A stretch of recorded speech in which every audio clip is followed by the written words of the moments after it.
फेरि पनि स्वागत छ तपाईहरु सम्पूर्णलाई। हेर्दै हुनुहुन्छ स्पोर्ट्स आवर। स्पोर्ट्स आवरमा आज हामीसँग हुनुहुन्छ नेपाली रेस्लिङ कुस्तीका पूर्व मुख्य प्रशिक्षक खगेन्द्र बस्नेत सर आज हामीसँग जोडिनु भएको छ। नेपाली कुस्तीको विगत, वर्तमान र भविष्य आज हाम्रो क्याप्सन पनि छ र यसमा हामी चर्चा पनि गरिरहेका छौँ। म फेरि पनि कार्यक्रममा स्वागत गर्न चाहन्छु खगेन्द्र बस्नेत सरलाई। सर फेरि पनि स्वागत छ है कार्यक्रममा।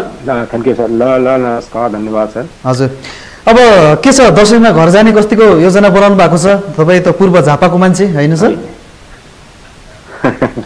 यो पटक अब पूर्व फेरि पनि समय राम्रो भयो भने आउला है भनेर चाहिँ आफन्तहरूलाई सान्त्वना दिएर यतै बसेर यतै मनाउने सोच बनाएको छु सर। ओहो, एकदम यो धेरैजनाको अहिलेको सोच यो पनि छ, हाम्रो पनि सोच छ कतिपयको हैन सर। अब अवस्था अनुसार सम्झौता गर्नै पर्यो हैन, समय खराब चलिरहेको छ। अनि सर अब अलिकति यो जुन साउथ एसियन गेममा नेपालको रिजल्ट अहिलेसम्म हामीले 12औं साकमा चाहिँ नेपालले 2टा ब्रोन्ज मेडल जितेको रहेछ हैन सर? हजुर हजुर हजुर। त्यसपछि 13 दक्षिण एसियाली खेलकुद साग घरमै थियो। संगीता त हामीले एउटा इज्जत जोगाउनु भयो भनौँ, यो हिसाबले भन्नुपर्दा जोगाउने त्यो परिस्थिति बन्यो। अब त्यहाँभन्दा पहिलाको अवस्था, तपाईँ एसियन गेममा पनि नेपाललाई प्रतिनिधित्व गरेर लिएर जानुभयो हैन सर? एसियन गेमहरूमा कस्तो हुन्थ्यो नेपालको प्रदर्शन अनि खेलाडीहरूको अवस्था, खेलाडीहरूको स्तर हैन कस्तो लागिरहेको छ तपाईँलाई अहिलेको अवस्थासम्म आइपुग्दा चाहिँ? ठिक छ सर। अब एसियन गेममा चाहिँ हाम्रो के भयो भने, जस्तो एसियन गेममा हाम्रा 3जना खेलाडी चाहिँ गएका थिए। 18औं एसियनमा 3जना खेलाडी गएका थिए। त्यो 3जना खेलाडीको अब यो ब्याड लक भन्ने कि खै के भन्ने सर, टिमको फर्स्टहरूसँग पर्यो। जस्तो एउटाको पर्यो जापानसँग, उसको वजनमा उही चाहिँ गोल्ड मेडलिस्ट रह्यो। एउटाको पर्यो इरानसँग, उसको वजनमा उही गोल्ड मेडलिस्ट रह्यो। अब यस्तो सबै चाहिँ फर्स्टसँग परेर पहिल्यै राउन्डमा यिनीहरू चाहिँ उ गरे। त्यसमा पनि एउटा कुरा के रह्यो भने एसियन टपरहरूसँग लगभग चाहिँ के अरे 1.5 मिनटसम्म चाहिँ टिके भन्दाखेरि त्यो हामीले खुसी मान्नुपर्ने, ठुलो मान्नुपर्ने कुरा रहिरहेछ। अब जस्तो समग्रमा हेर्नुपर्दा त मेडल लिएर आउनुपर्ने ठाउँमा 1.5 मिनट टिक्यो के अरे भन्दाखेरि खुसी हुन्छ प्रशिक्षक भनेर अनौठो हुन्छ। तर पनि हाम्रो चाहिँ राष्ट्रको चाहिँ वस्तुस्थिति अब सबै कुरालाई हेर्दा, जस्तो कुस्तीको कुरामा त के पनि कुरा छ भने सर, जस्तो हाम्रो 77 जिल्लामा हामीसँग भएको प्र्याक्टिस म्याच जम्मी 2टा थियो। अब त्यो प्र्याक्टिस म्याच 2टा भएको हाम्रो चाहिँ अब प्र्याक्टिसमा चाहिँ गराउन नपाएर हामी चाहिँ कहिले के जुडोकोमा, कहिले केमा, कहिले भुइँमा, कहिले चौरीमा त्यसरी चाहिँ गरेका छौँ। त्यसो गर्दै पनि खेलाडीहरू त्यति गर्न सकेकोमा हामी चाहिँ कोचहरू जो सब गरेको हो भन्छौँ। खेलाडीको छेउमा त तिमीले केही गरेनौ, अब फेरि चाहिँ राम्रो गर्नुपर्छ, मेहनत गर्नुपर्छ भन्छौँ। तर सबै कुरालाई चाहिँ हेर्दाखेरि त्यतिको भनेको धेरै राम्रो हो नै भन्छौँ सर हामी। अहिले अब 13 दक्षिण एसियाली खेलकुदमा अब कुस्तीबाट रेस्लिङको एउटा स्वर्ण पदकको त्यो सपना पनि पुरा भयो। संगीता दाजुले जित्नुभयो, एउटा युवा खेलाडी हैन? अब पछिल्लो समय युवा खेलाडीहरू टोलीमा आइरहेका छन् र आउनु पर्छ भन्ने पनि छ।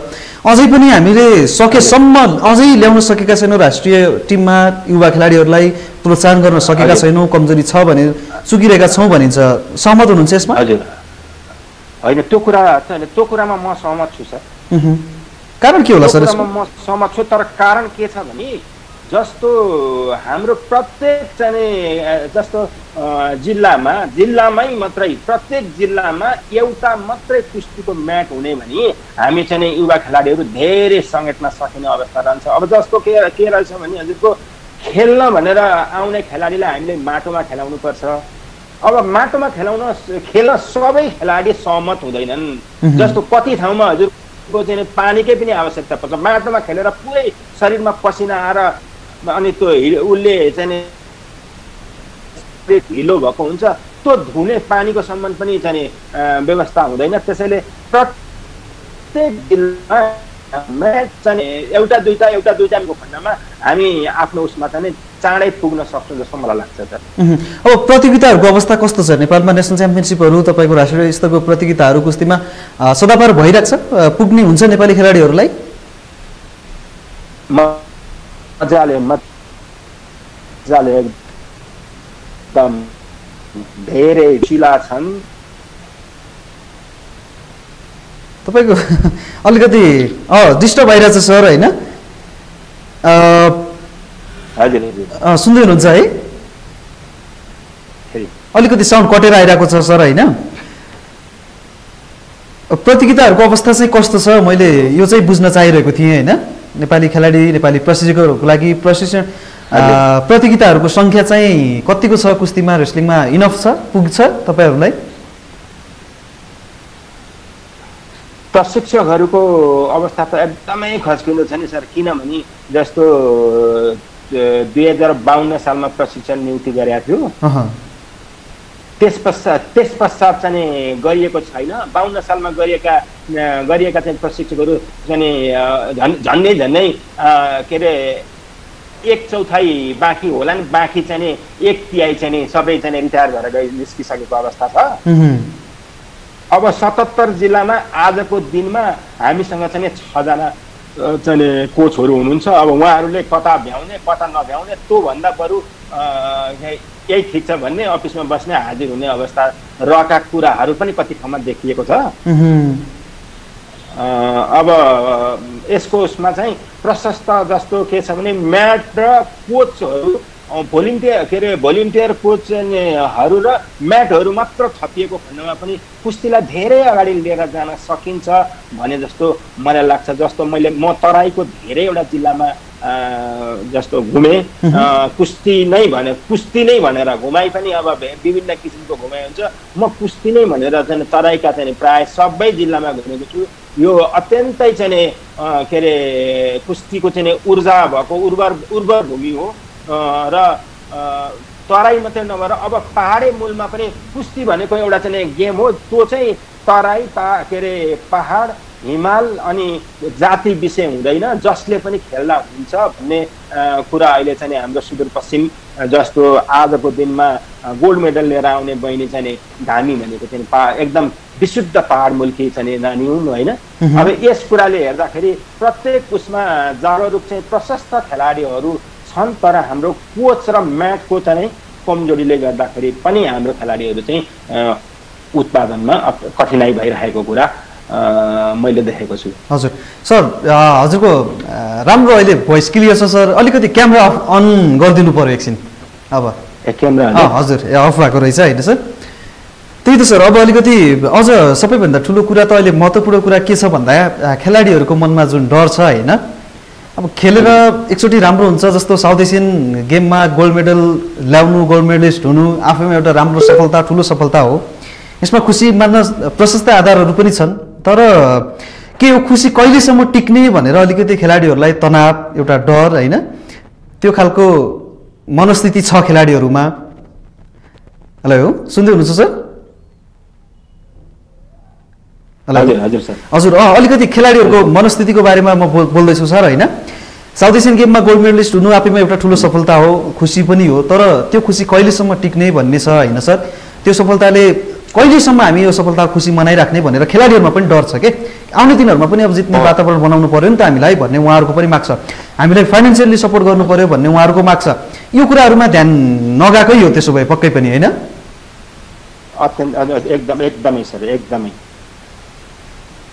पहिलो कुरा जेसुकै कुरालाई पनि अगाडि बढाउनलाई चाहिँ पहिलो कुरा चाहिँ फाइनेन्सियल सपोर्ट चाहिँ एकदमै मजबुत हुनुपर्ने रहेछ। जस्तो हामी पशुपतिमा चाहिँ दर्शन गर्न जाँदाखेरि पनि पहिला के त भन्दा फुल किन्नु पर्यो भन्नलाई त्यही अगाडि बढाउनु पर्ने हुन्छ। जस्तो त्यो झन् खेलाडीहरूमा त अब डाइट चाहिन्छ सर, पोसाक चाहिन्छ, चाहिँ हरेक कुराहरूले गर्दाखेरि फाइनेन्सियल चाहिँ कुराले गर्दाखेरि पनि नेपाली खेलाडी धेरै पछि परेको कुरा चाहिँ भन्न सकिन्छ सर। हजुर, र अब तपाईँको प्रशिक्षण कालमा चाहिँ अलिकति वैदेशिक प्रशिक्षणहरूमा अलिकति बढी नै जोड दिएको थियो होइन? राम्रो पनि हो एउटा।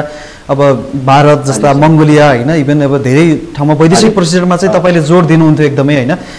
पछिल्लो समय वैदेशिक प्रशिक्षणको आवश्यकता नेपाली खेलाडीहरूलाई कतिको छ जस्तो लाग्छ तपाईँलाई? प्रशस्त छ सर, तर अब मैले मेरो देखाइमा मेरो बुझाइमा मैले के देख्छु भने कुस्तीको लागि वैदेशिक प्रशिक्षण उही अब खेलाडीको चाहिँ दिमागलाई ओपन गर्नको लागि अरू राष्ट्र जानुपर्छ, त्यो आफ्नै ठाउँमा छ। तर कुस्तीको लागि इन्डिया नै चाहिँ पर्याप्त हो भने जस्तो मलाई लाग्छ। अहिले पछिल्लो समय गइरहेको छ इन्डियामा खेलाडीहरू प्रशिक्षणको लागि? अब अहिले तत्काल चाहिँ गएको छैन, अलिक अगाडि चाहिँ गएको हो। तर त्यही त मलाई लाग्छ अब कुस्ती ओलम्पिकसम्म पुगिसकेको छ हाम्रो चाहिँ इन्डिया चाहिँ ओलम्पिक के अरे मेडल ल्याउने सम्मानमा पुगिसकेको भएको हुनाले त्यहाँका चाहिँ कुस्ती खेलाडीहरूसँग हाम्रो खेलाडीहरू प्रतिस्पर्धा गरेको खण्डमा हामी एसियन लेभलसम्मलाई कुनै काहीँ जानुपर्छ जस्तो मलाई लाग्दैन। ओके सर, धेरै धेरै धन्यवाद सर। आज कार्यक्रममा राम्रो कुराहरू भयो, सम्बन्धित विषयवस्तुसँग हामी आधारित रहेरै कुरा गऱ्यौँ, समय सापेक्षित। अलिकति हाम्रो इन्टरनेट प्रब्लम अलिकति देखियो होइन सर, टेक्निकल, तर पनि हाम्रो कुराहरू चाहिँ समय सान्दर्भिक नै भएको छ। जाँदा जाँदै के भन्न चाहनुहुन्छ आम दर्शकहरूलाई, कुस्तीसँग आबद्ध व्यक्तित्व, खेलकुदसँग आबद्ध व्यक्तित्वहरूलाई पनि कस्तो खालको सुझाव सन्देश त्यस्तो केही? ठिक छ, यो खेलकुद कुस्ती मात्र नभएर म एउटा चाहिँ लामो समय खेलकुदमा लागेको भएको हुनाले म के अरे सबै खेलकुद प्रेमी या खेलाडी चाहिँ भाइ बहिनीहरूलाई के भन्छु भने खेल चाहिँ खेल खेल्नु आफैमा के अरे फाइदाजनक कुरा छ। केही भएन, खेल्दाखेरि मेडल ल्याउन सकिएन, प्राइज आएन, मेडल उगाएन भने पनि कम्तीमा स्वास्थ्य शरीर चाहिँ लिएर बाँच्न सकिन्छ। स्वास्थ्य शरीर हुने बित्तिकै के अरे मस्तिष्क पनि स्वास्थ्य हुन्छ। राम्रो स्वास्थ्य मस्तिष्कले राम्रो कुरा सोच्छ, राम्रो सोचेपछि जीवन सुखमय हुन्छ। त्यसैले सबैजनाले खेल र खेलाडीप्रति चाहिँ अलिक अभिरुचि राखिदिएर खेलाडीहरूलाई चाहिँ सहयोग गरिदिनु हुन्छ भन्ने चाहिँ म आशा राख्छु। सर एकैछिन मलाई धेरै खेलाडी हाम्रो हुनुहुन्छ जति पनि उहाँहरूको अलिकति एउटा प्रश्न छ सर होइन, तपाईँ अब यसमै लामो समय व्यतीत गर्नुभएको छ। मेरो अन्तिम प्रश्न सोध्न चाहन्छु जाँदा जाँदै, हामीलाई भन्ने गरिन्छ नेपालमा हाम्रो खेलाडी होइन, राम्रो खेलाडीलाई हामीले चान्स दिनुपर्छ, अवसर दिनुपर्छ भनेर। तपाईँ एउटा मुख्य प्रशिक्षक हुनुहुन्छ, धेरै खेलाडीहरू सिलेक्सन छनौट सम्पूर्ण गर्दै पनि आइरहनु भएको छ, त्यो किसिमको लामो अनुभव छ तपाईँसँग। साँच्चै कुस्तीमा खेलाडी छनौटमा चाहिँ अहिलेसम्म हामी फेयर नै छ नेपाल कुस्ती? नेपाल कुस्तीमा चाहिँ दायाँ बायाँ हुने कुरै रहँदैन एकदम। नेपाल कुस्तीको रुल्स चाहिँ अलिकति चट्ट बताइदिने बित्तिकै हजुर पनि त्यहाँ बसेर हेर्दाखेरि यहाँ यसले गलत गर्यो भन्ने कुरा चट्ट छुट्याउन सकिन्छ। त्यसैले कुस्ती गेमको चाहिँ छनौट अहिलेसम्म क्लियर छ।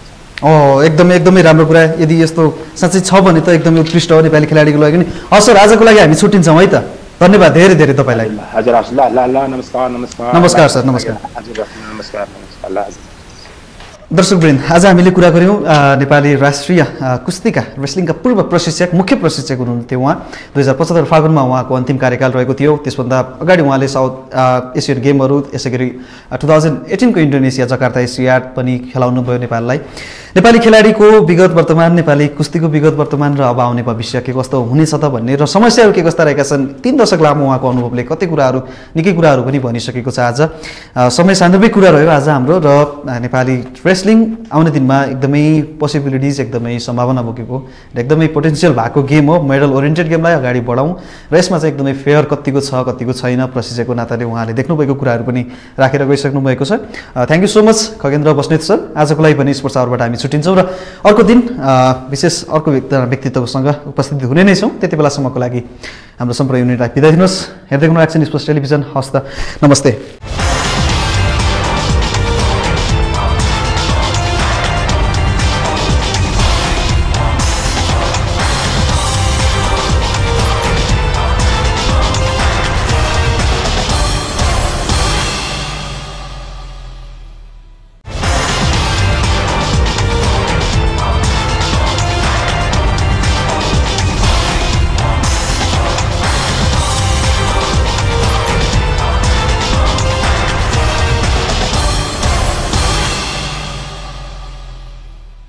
नमस्कार, एक्सन स्पोर्ट्स टेलिभिजनको यो कार्यक्रम स्पोर्ट्स आवरमा तपाईँहरू सम्पूर्णलाई स्वागत गर्न चाहन्छु। म हेमराज हमाल उपस्थित भइसकेको छु आज पनि एकजना नयाँ खेलकुद व्यक्तित्वको साथमा। र कोरोना भाइरसले गर्दा खेलकुद क्षेत्र ठप्प रहेको अवस्थामा हाम्रा खेलाडी प्रशिक्षकज्यूहरू र खेलकुद कर्मीहरू यति बेला उहाँहरू आफ्नो घरमा बसिराख्नु भएको छ, छुट्टीमा हुनुहुन्छ। कोरोनाको त्रास अझै पनि खत्तम भइसकेको छैन र यद्यपि पनि अब पनि नेपाली खेलकुदको प्रशिक्षण पनि अगाडि बढाउनु पर्ने कुराहरूमा आवाज पनि बिस्तारै उठ्न थालिरहेको छ र यसमा राष्ट्रिय खेलकुद परिषद पनि सकारात्मक भएको सुन्नमा आएको छ र अब पनि नेपालका विभिन्न खेलकुद सङ्घहरूले कस्तो खालको योजनाहरू बनाउनेछन् र आफ्ना खेलाडीहरूलाई प्रशिक्षणमा चाँडै नै बोलाउनेछन् भन्ने कुराको थाहा पाउनको लागि हाम्रो डेली अपडेटहरू हामी तपाईँलाई दिने नै छौँ। र आज पनि स्पोर्ट्स आवरमा हामी स्वागत गर्न चाहन्छौँ कुराकानीको लागि नेपाली कुस्तीका पूर्व राष्ट्रिय मुख्य प्रशिक्षक र यसै गरी 13औं दक्षिण एसियाली खेलकुद शाखामा नेपालले आयोजना गरेको शाखामा आयोजक कमिटीका विभाग प्रमुख पनि हुनुहुन्छ, पूर्व मुख्य प्रशिक्षक हुनुहुन्छ खगेन्द्र बस्नेत सरलाई आजको हामी स्टुडियोमा हामी स्पोर्ट्स आवरमा स्वागत गर्छौँ र नेपाली कुस्तीको क्याप्सन अनुसार विगत, वर्तमान र भविष्य के रहेको छ अवस्था यसको बारेमा धेरै कुराहरू पनि बुझ्नेछौँ। सर्वप्रथम म उहाँलाई स्वागत गर्न गइरहेको छु कार्यक्रममा। हेलो हेलो खगेन्द्र सर सुन्दै हुनुहुन्छ? ए अलिकति प्रष्ट भएन ल सर, बिस्तारै हुन्छ सर। सर्वप्रथम तपाईँलाई स्वागत छ कार्यक्रममा होइन?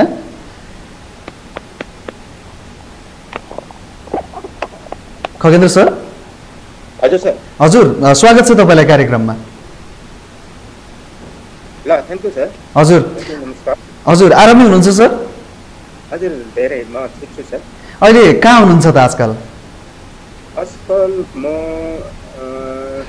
काठमाडौँको नयाँ बानेश्वर एरियामा छ। ए नयाँ बानेश्वरमा हुनुहुन्छ भनेपछि कसरी दिनहरू बिताइराख्नु भएको छ अहिले त?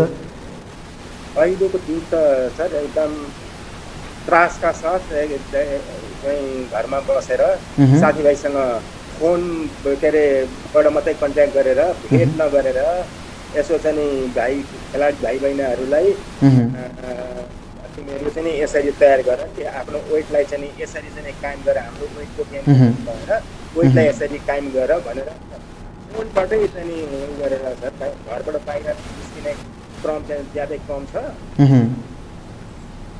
त्यसरी बितिरहेको। हजुर अब अलिकति कोरोनाको त्रास बाहिर यत्तिकै व्याप्त नै छ होइन? अलिकति पछिल्लो समय सङ्क्रमणहरूको सङ्ख्या पनि बढेको छ। 81 काठमाडौँ जिल्ला, काठमाडौँ उपत्यका एकदमै हटस्पट नै बन्न थाल्यो भन्ने भनाइ छ होइन? सर्वप्रथम हामीले अहिले आम जनचासोको रूपमा रहेको कोरोना, समस्याको रूपमा रहेको कोरोनालाई हामीले कसरी आफू सुरक्षित बस्न सकिन्छ होइन?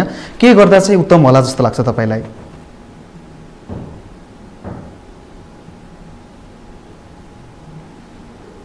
हेलो सुन्दै हुनुहुन्छ सर?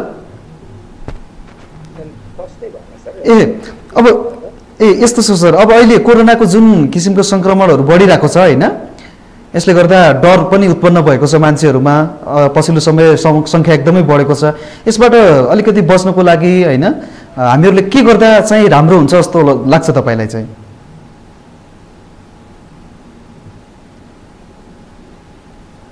सुन्नुपर्छ?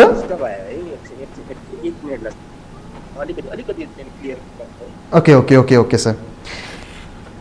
दर्शकवृन्द आज हामीसँग हुनुहुन्छ कुस्तीका पूर्व मुख्य प्रशिक्षक र नेपालले 13औं दक्षिण एसियाली खेलकुद शाखामा कुस्तीबाट जुन स्वर्ण पदक जितेको थियो, नेपालमै आयोजना भएको थियो पहिलोपटक जनकपुरमा खेलाएको थियो खेलहरू र त्यो आयोजना कमिटीमा चाहिँ उहाँ विभाग प्रमुख पनि हुनुहुन्थ्यो। निकै लामो समयदेखि उहाँ कुस्तीसँग आबद्ध हुनुभयो खेलाडीको रूपमा, प्रशिक्षकको रूपमा। नेपालले जुन एसियाड गेम खेलेको थियो इन्डोनेसियामा, जकार्ता एसियाडमा, त्यो बेला उहाँ मुख्य प्रशिक्षकमा हुनुहुन्थ्यो र त्यसपछि 2075 साल फागुनबाट चाहिँ उहाँले कुस्तीबाट प्रशिक्षकको भूमिकालाई निभाउँदै सन्यास पनि लिनुभयो। रिटायरमेन्ट भइसकेपछि फेरि पनि उहाँ 13औं दक्षिण एसियाली खेलकुद जहाँ नेपालले आयोजना गरिरहेको थियो ठुलो महाकुम्भमा कुस्ती मार्फत विभाग कमिटीको प्रमुख भएर जोडिनु भयो। आयोजना सफल भयो र यसको हिसाबले राम्रो रिजल्ट, नतिजाको हिसाबले पनि एकदमै परिणाममुखी रिजल्ट पनि आयो कुस्तीमा। त्यसै गरी आयोजना पनि एकदमै राम्रो, आयोजना स्थललाई एकदमै उत्कृष्ट सजावट गरिएको थियो र एकदमै तारिफ पनि बटुलेको थियो जनकपुरले कुस्तीमा चाहिँ साउथ एसियन गेममा। र आज हामीले सरसँग कुरा गरिरहेका छौँ, खगेन्द्र बस्नेत सरसँग। अलिकति केही टेक्निकल इस्युहरू आइरहेको छ किनकि हाम्रो साउन्ड अलिकति प्रपर सुनिराख्नु भएको छ र म फेरि पनि उहाँलाई स्वागत गर्छु। हेलो सर, सुन्नुभयो अब? हेलो हेलो हजुर सुन्दै हुनुहुन्छ? हजुर सर, हजुर अब सुन्दैछु सर। सुन्नु भएको छ है अहिले चाहिँ राम्रो?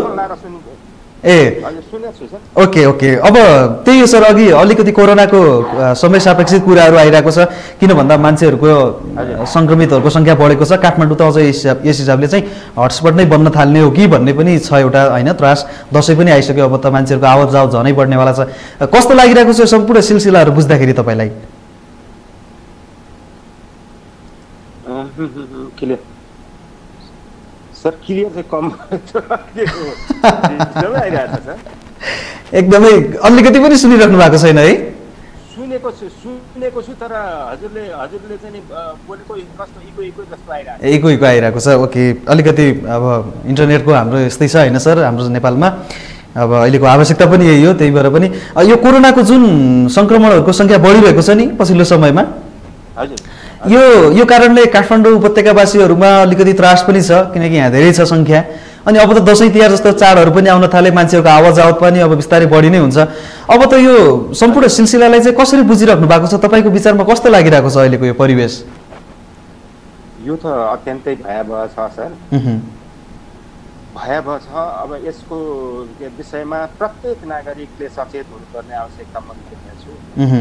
प्रत्येकले अब यो के अरे सरकारले गरेन, कुनै निकायले गरेन, यसले गरेन, उसले गरेन भन्दा प्रत्येक नागरिकले आफू सचेत भएर के अरे आफ्नो चाहिँ एउटा चाहिँ नियम परिधिभित्र बसेर एउटा सामाजिक चाहिँ दूरी कायम गरेर चाहिँ यसलाई कम गर्ने कुरा चाहिँ मा चाहिँ हामी तल्लीन हुनुपर्छ भन्ने मलाई लागेको छ। हजुर, अब सामाजिक दूरी त भन्छौँ हामी, सामाजिक दूरी साँच्चै भएको जस्तो लाग्छ तपाईँलाई काठमाडौँको सडकहरूमा?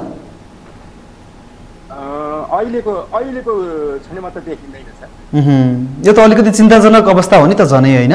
अत्यन्तै चिन्ताजनक अवस्था छ।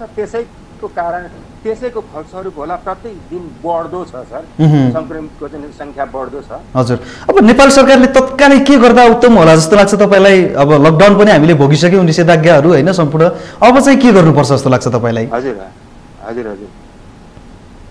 अब नेपाल सरकारले उसमा गर्ने चाहिँ देखिएको कुरा त त्यही हो सर। अब सामाजिक दूरी चाहिँ कायम गर्ने, प्रत्येक टोलमा गएर चाहिँ जनचेतना चाहिँ फैलाउने, प्रत्येक उसमा चाहिँ जनचेतना फैलाउने र प्रत्येकलाई सजग गराउने।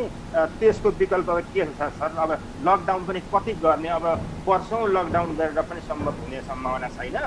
अब यसको मलाई लागेको चाहिँ जनचेतनाबाट नै अब यो कम गर्न सकिन्छ जस्तो मलाई लाग्छ। हजुर, र यसबाट हामी सबैजना सुरक्षित बस्छौँ, यही नै हाम्रो कामना पनि हो। र हामीलाई जति पनि दर्शकले हेर्दै हुनुहुन्छ हामी पनि अनुरोध पनि गर्न चाहन्छौँ सुरक्षित बस्दिनु होला भनेर। अनि यो जुन हाम्रो विगतको 4-5 महिना 5-7 महिना हामीले लकडाउन बेहोऱ्यौँ, निषेधाज्ञा 2 पटक, यो दिनहरू चाहिँ कस्तो रह्यो सरको व्यक्तिगत अनुभव चाहिँ कस्तो रह्यो त्यतिखेर? अब यो बेलामा सर सुरुको 15 दिन त आनन्दको बित्यो, किनभने सर यस्तो किसिमले अब ढुक्कसँगले बस्न सक्ने चाहिँ उ थिएन। अब सुरुमा के पनि भयो भने हप्ता दिन 10 दिन लकडाउन होला, त्यस पश्चात चाहिँ खुलिहाल्ला भन्ने भएर सुरुको 10-15 दिन त राम्ररी बित्यो सर। अब त्यस पश्चात चाहिँ एकदम अत्यन्तै चाहिँ अष्टपष्ट भएर चाहिँ समय बिताउनु पर्यो, किनभने अब देशमा हरेक किसिमको आर्थिकदेखि लिएर सामाजिकदेखि लिएर अब अनेक के अरे खेलकुददेखि लिएर अनेक गतिविधिहरूलाई डिस्टर्ब गरेको चाहिँ भए पश्चात अब हामी थोरै के अरे जनताको लागि, राष्ट्रको लागि अलिकति चाहिँ सचेतना भएका मान्छेको लागि अत्यन्तै पीडादायक समय चाहिँ के अरे बिताएको बोध गरिरहेको छु। अब यो बिचमा पनि सम्पूर्ण अलिकति केही क्षेत्रहरू, अधिकांश क्षेत्रहरू खुलिरहँदाखेरि खेलकुद अझै ठप्प छ। अब चाहिँ खेलकुदलाई पनि सुचारू गर्नुपर्छ भनेर आवाजहरू, मागहरू उठिरहेको छ। यो माग कतिको जायज लाग्छ तपाईँलाई? मलाई लागेको कुरा के छ भने सर, जस्तो कन्ट्र्याक्ट गेमहरूमा त सम्भवै छ सर। अब जस्तो कन्ट्र्याक्ट भन्नाले जब एक खेलाडी अर्को खेलाडीसँग चाहिँ ऊ हुने कन्ट्र्याक्ट हुने गेमहरूमा त सम्भवै छैन। जस्तो एथलेटिक्सहरू अब जो चाहिँ एक अर्कामा कन्ट्र्याक्ट हुँदैन, यस्तो गेमहरू सम्भावना छ। कन्ट्र्याक्ट गेमहरू त मलाई लाग्छ झनै डरलाग्दो अवस्थामा रहन्छ। हजुर, पक्कै पनि। र यस कारणले गर्दा केही सोचेर सम्झेर योजना बनाएर नै अगाडि बढ्नुपर्छ भन्ने मान्यता छ होइन सर? अब ठिक छ, तपाईँको अब 2075 फागुनमा तपाईँले भनौँ न अब मुख्य प्रशिक्षक राम्रो भूमिका निभाउँदै आफ्नो जिम्मेवारीलाई निभाएर तपाईँ जानुभयो होइन। त्यसपछिको समय रेस्लिङसँग कतिको आबद्ध हुनुहुन्छ, त्यसरी त्यसपछिको समय चाहिँ कसरी बिताइराख्नु भएको छ रेस्लिङसँग जोडिएर? त्यस पश्चात पनि सर 8औं खेलकुदमा म रेस्लिङको चाहिँ के अरे आर्मीको टिम सम्हालेर गएको थिएँ म। त्यस पश्चातको कुरा हो। अनि त्यस पछाडि पनि अब खेलाडीहरू जहिले तहिले कन्ट्र्याक्टमा छन्। आजका दिनमा पनि केही अब वेटको चाहिँ प्रब्लम भयो, केही भयो भने वेट कसरी गर्ने, मसँग यस्तो भयो, मलाई यो प्रब्लम भयो, ऊ प्रब्लम भयो, यसलाई कसरी समाधान गर्ने भनेर खेलाडीहरूले जहिले तहिले कन्ट्याक्ट गरिरहेका हुन्छन्, सोधिरहेका हुन्छन्। अनि अब त्यसको चाहिँ अब आफूले जानेको उचित चाहिँ सल्लाह चाहिँ दिइरहेको हुन्छु, सल्लाह चाहिँ सुझाव दिन्छु। त्यस पश्चात हजुरको साउथ एसियन जुन हाम्रो नेपालमा भएको थियो त्यसमा जनकपुरमा मलाई के अरे टेक्निकल चिफ बनाएर चाहिँ राष्ट्रिय खेलकुद परिषदले पठाएको थियो। त्यसमा पनि अब राम्रै भूमिका निर्वाह गरेर आयो। त्यसरी नै कन्ट्याक्ट जहिले तहिले म रेस्लिङसँग कन्ट्याक्टमै छु। पक्कै पनि। र तपाईँ जस्तो व्यक्तित्वले नेपाली रेस्लिङलाई पछिसम्म पनि अगाडि बढाउनको लागि भूमिका खेल्न सक्नुहुन्छ, योगदान दिन सक्नुहुन्छ होइन। यसको लागि अब 13औं दक्षिण एसियाली खेलकुदको त्यो महत्त्वपूर्ण जिम्मेवारीको लागि तपाईँलाई हार्दिक बधाई पनि दिन चाहन्छौँ हामी यसै कार्यक्रम मार्फत।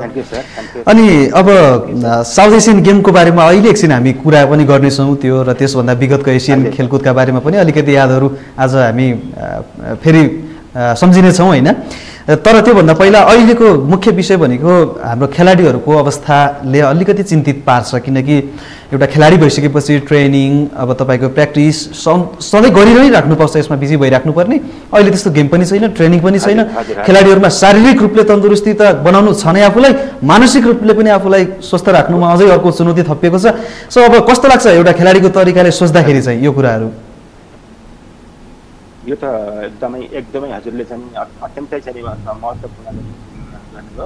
अब यो बेलामा खेलाडीहरू आफ्नो उसमा जस्तो चिन्तित जहिले तहिले यो वेट क्याटेगोरीमा चाहिँ खेलिने खेलहरूमा त झन् आफ्नो वेटमा चिन्तित भइरहेको हुँदो रहेछ। किनभने मलाई धेरैजना खेलाडीहरूले बरु मेरो 4 किलो भागो, मेरो यस्तो भयो उस्तो भयो, कसो गर्नु, कसरी इमिडिएट चाहिँ वेट कसरी घटाउनु भनेर चाहिँ सोधिरहेको चाहिँ पाइएको छ होइन। अब यसमा चिन्ता अत्यन्तै चिन्ता चाहिँ छ। त त्यो हुँदाहुँदै पनि खेलाडीहरू आफ्नो किसिमले चाहिँ ट्रेनिङ गर्ने क्रम चाहिँ हामी हेरिरहेका छौँ। कति चाहिँ युट्युबमा हालेर चाहिँ देखाइदिइरहेछन् र रङ चाहिँ करेक्सन गरिदिनु होला पनि भनेका छन् होइन।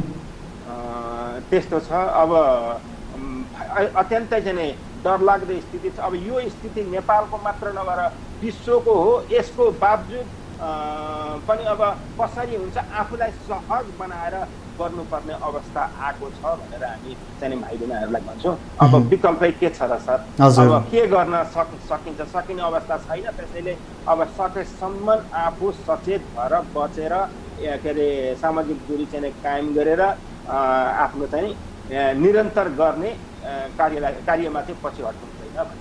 पक्कै पनि एकदमै राम्रो कुरा सर। र अलिकति खेलाडीहरूले त्यस्तो सोधिरहँदाखेरि त्यो चिन्ता चासोहरू देखाइरहँदा तपाईँले एउटा प्रशिक्षकको नाताले कस्तो खालको उहाँहरूलाई सुझाव सल्लाहहरू दिनुपर्छ भन्नाको मतलब आफ्नो वेटलाई मेन्टेन गरिराख्नुको लागि चाहिँ कस्तो खालको टिप्सहरू हजुरले दिनुहुन्छ होइन? के गर्दा राम्रो हुन्छ यतिखेर? कस्तो खालको वर्कआउटहरू गर्दा राम्रो हुन्छ होला सर? खानपिनमा पनि अलिकति हामीले चाहिँ के छ भने अब खानपिनको कुरालाई पनि न्युट्रिसनलाई पनि अत्यन्तै ध्यान दिनुपर्छ। एउटा खेलाडीले खानपिनलाई ध्यान दिएन भने चाहिँ त्यो अब आफूले जुन सोचमा चाहिँ के अरे ट्रेनिङ गरिन्छ त्यसमा पुग्न सकिने अवस्था रहँदैन त्यो। र विशेष गरेर के अरे ट्रेनिङको अवस्थालाई चाहिँ मुख्य ध्यान दिनुपर्छ। हामी चाहिँ खेलाडीहरूलाई त्यसरी सल्लाह दिन्छौँ। अब अन्य सङ्घहरू अहिले यो समयमा विशेष गरी धेरै सङ्घहरूले अलिकति आफ्नो प्रशिक्षक आफ्नो खेलाडीहरूलाई कोरोना बिमा जस्ता अलिकति होइन सम्भावित दुर्घटनाहरूबाट बच्नको लागि पहिले नै अलिकति तयारीहरू गरेको देखिन्छ। कुस्ती सङ्घसँग कतिको तपाईँको पछिल्लो समय हुन्छ कुराकानी? कुस्ती सङ्घसँग सर पछिल्लो समय आएर चाहिँ म कन्ट्याक्टमा छैन भन्नु पर्यो हजुर। ओहो, भनेपछि त्यस्तो यो त्यस्तो योजनाहरू अहिले तपाईँलाई त्यसो भए के जानकारीमा छैन? केही नै एकदम सङ्घले गरिने कार्यक्रमहरू के छ भन्ने कुरा आजका दिनसम्म केही थाहा पनि पाइएको छैन र भएका पनि छैन। साउथ एसियन सिद्धे पश्चात सङ्घको भूमिका के हो, सङ्घले के गर्ने के नगर्ने, आज बसेर सरसल्लाह गर्ने, सङ्घबाट यो भयो ऊ भयो, कुस्तीको लागि यसो गर्ने उसो गर्ने भन्ने कुरा केही पनि छैन, थाहा नभएको कुरा छ। ओहो, भनेपछि खेलाडीहरूसँग अलिकति अहिले पछिल्लो समय धेरै सङ्घहरूले गरिरहेको भर्चुअल मार्फत कुराकानी होइन, खेलाडी प्रशिक्षकज्यूहरूसँग अब पदाधिकारीहरूको बिचमा आफू योजनाहरू बनाउने त्यस्तो केही पनि जानकारी छैन। अहिलेसम्म कुनै कहीँबाट केही सुनिएको छैन। ए, यस्तो अब निष्क्रिय भएको रहेछ त्यसो भए अहिले चाहिँ यो समयमा अलिकति। हुन्छ सर, अब यसको बारेमा अब यसको लागि चाहिँ अब कुनै दिन सङ्घै पदाधिकारीज्यूहरूसँग हामी म बुझ्नेछु आफै पनि होइन। अब तर तपाईँलाई चाहिँ यस्तो भइदियो हुन्थ्यो जस्तो लागिरहेको कुनै कुराहरू छ अहिले, यस्तो गर्नु पर्थ्यो यो समयमा भनेर? धेरै धेरै धेरै छ। सङ्घ भनेको खेलाडीहरूको गार्जेन हो एकदम। अब गार्जेनले जहिले तहिले आफ्नो चाहिँ खेलाडी आफ्नो नानी बच्चा जस्तो, नानी बच्चाको चाहिँ बुवा भने जस्तो सङ्घको चाहिँ सङ्घ हो। अनि आफ्नो नानी बच्चा कसरी छ, के छ, खाएको छैन, सन्च छ छैन, अनि यसले पढ्ने छ भने पढ्न गएको छ कि छैन, खेल्ने भए ट्रेनिङमा गएको छ कि छैन, यो सबै कुराको लेखाजोखा चाहिँ गार्जेनसँग बच्चाको हुनुपर्छ र मात्र त्यो बच्चा राम्रो हुन्छ। अब त्यो भूमिका सङ्घले जब खेल्न सकेन भने त्यस सङ्घको खेलाडीहरू चाहिँ सन्तोष हुँदैनन्, खेलाडी सन्तोष भएनन् भने जस्तो चाहिँ रिजल्ट दिन सक्दैनन् सर। एकदम एकदम एकदम। र अब यसको लागि चाहिँ सङ्घले आगामी दिनमा पहल गरोस् चाँडै नै होइन, हामी पनि त्यो सोध्छौँ र म पनि आफ्नै किसिमले पनि कुनै दिन बुझौँला त्यो कुराहरू के भइरहेको छ सङ्घको आफ्नै भित्र गतिविधिहरू पनि। अब अलिकति हामी हजुर तपाईँको अलिकति ब्याकग्राउन्ड पनि बुझौँ हामी, किनकि निकै लामो समय तपाईँले यसमै व्यतीत गर्नुभयो कुस्तीमा। लगभग कति वर्ष जति बित्यो, कति दशकहरू बित्यो सर कुस्तीमा? मेरो 3 दशक जति बित्यो सर। 3 दशक बित्यो। त्यो सुरुवाती समयमा कस्तो थियो सर कुस्तीमा आउनुभन्दा पहिला अवस्था, कुस्तीमा आउँदाखेरिको अवस्था अलिकति भनिदिनुहोस् न, अहिलेको युवा पुस्ताले अलिकति प्रेरणा पनि हुन्छ। सुरुको अवस्था हजुरको 2044 सालबाट नेपालमा आधुनिक कुस्तीको सुरुवात भयो। त्योभन्दा अगाडि कुस्ती त परापूर्व कालदेखि नेपालमा खेलिन्थ्यो, तर दङ्गलको जस्तो अहिले दङ्गल भनिन्छ त्यो दङ्गलको रूपमा खेलिन्थ्यो। अब त्यति बेला चाहिँ के थियो हजुरको भने तराई बेल्टमा त खेलाडी भन्दा अरू खेलाडी नै पाइँदैन थियो। जम्मा जम्मी खेलाडी के छ भन्दा कुस्ती र कबड्डीका पाइन्थे, अरूभन्दा त्योभन्दा खेलाडी नै पाइँदैन थियो। त्यसमा पनि खेलमा हजुरको चाहिँ जुन गाउँमा जुन उसको चाहिँ कुस्तीको खेलाडी कसैको छोरो छ भने त्यसको परिवारकै इज्जत हुने भएको हुनाले कुस्ती खेलाडी प्रशस्त पाइने अवस्था थियो। अब दिनानुदिन त्यो अवस्था चाहिँ खच्किँदो रह्यो। अब यो अवस्था कस्तो रह्यो भने अब बढ्दो हुनुपर्ने 30बाट चाहिँ के अरे 40-45 हुँदै 60-80 को उसमा स्पिडमा जानुपर्ने, अब यो चाहिँ खच्किँदो भयो। कुनै टाइममा कुनै तराईतिरको कुनै एउटा गाउँमा गएर कुस्तीको कुनै आयोजना भयो भने कुस्ती खेल्ने सङ्ख्या सङ्ख्यामा आइपुग्थ्यो भने दर्शकहरू हजारौंको सङ्ख्यामा हुन्थे। अब आधा कुस्ती गाडी बटुल्नु पर्ने अवस्था भएको छ। ओहो, भनेपछि हामी अगाडि विकास उन्मुख हुनुपर्ने बेलामा चाहिँ हामी झन् खस्किरहेका रहेछौँ। त्यसो भए चाहिँ यो 3 दशकको हजुर यो 3 दशकको तपाईँको अनुभवले कहिलेदेखि हामी ओह्रालो झर्यौँ जस्तो लाग्छ? के कारणले गर्दा हामी ओह्रालो झर्यौँ जस्तो लाग्छ? किन यस्तो उतार चढावहरू देखियो त सर? यसमा पहिलो कुरा त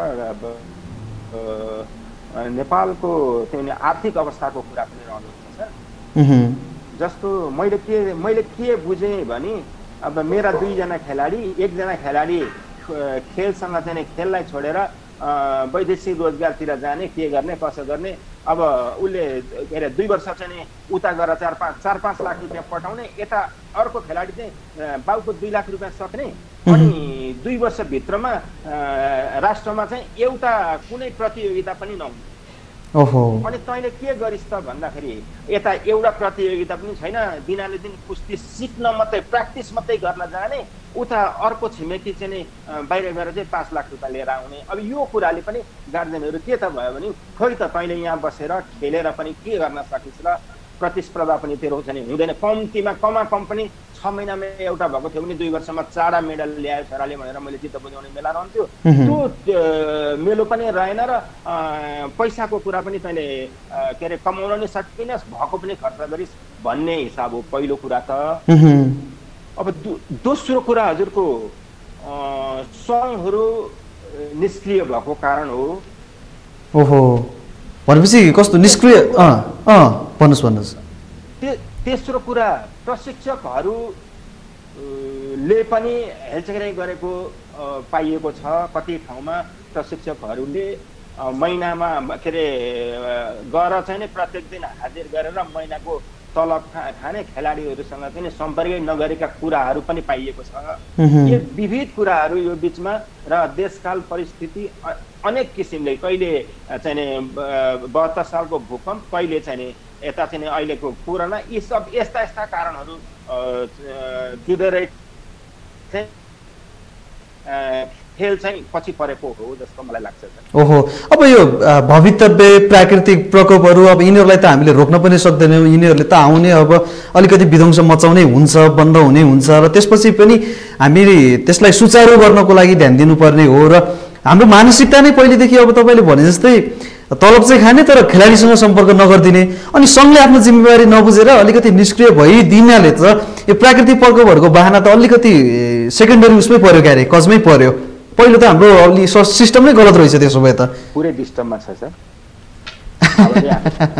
त्यसो भए त हाम्रो सिस्टम चाहिँ अलिकति रङ नै रहेछ होइन सर? अब यो प्राकृतिक प्रकोपहरू त आउने जाने त भइ नै रहन्छ, यसलाई त अब हामीले रोक्न पनि सक्दैनौँ होइन? अनि अब खेलाडीहरूको अवस्था अहिले कस्तो छ र त्यतिखेर कस्तो थियो सर?